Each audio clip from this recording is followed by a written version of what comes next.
Don Poggensee's photographs have appeared in over 70 newspapers and magazines all over the world. With over 200,000 shots in his photographic library, he's obviously experienced some of the state's natural wonders. We spent some time with Don at the DeSoto National Wildlife Refuge, which every year becomes a temporary home for over 500,000 migratory birds.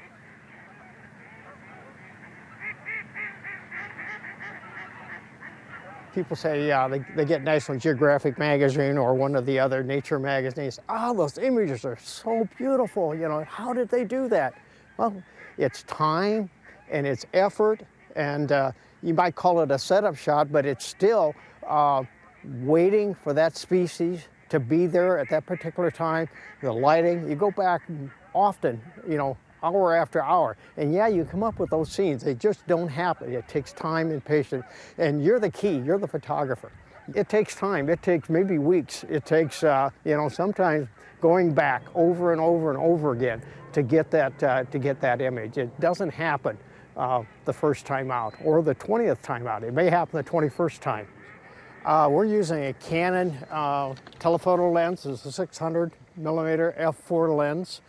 A Canon high-end digital body. This is a 7D. This is a Wimberley mount, and I can go back and forth. I can pan with the subjects in flight, and I got full stability on a good, strong tripod.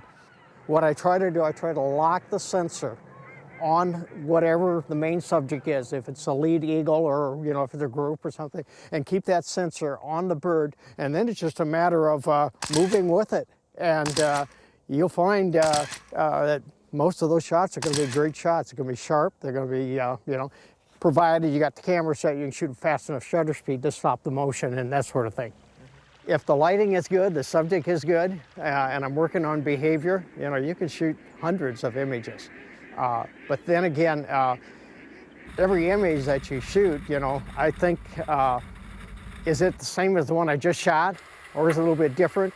Or how many hours am I going to sit on my computer at home and work on 3,000 images of the same thing? You know, Iowa has a lot of wildlife. You know, we have a lot of white-tailed deer, we have a lot of turkeys, we're, you know, right in the middle of a migration route with the Missouri River migration pattern, the Mississippi River patterns.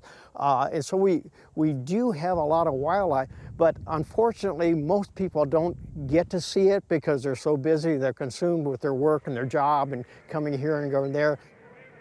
Photographers like Don Poggensee have rediscovered DeSoto after a down migratory cycle for the famous oxbow of the Missouri River and a renewed focus on wetland management. We're working on this year is a wetland restoration plan to increase the numbers of wetland acres on the refuge. Migratory habitat means food, cover and water. In order to produce the food, such as what we're standing in here, it's a lot of annual plants, which requires disturbance. So in many cases, we'll dry this wetland up in the summertime and disc it. And that sets back the succession, much like fire will rejuvenate a prairie.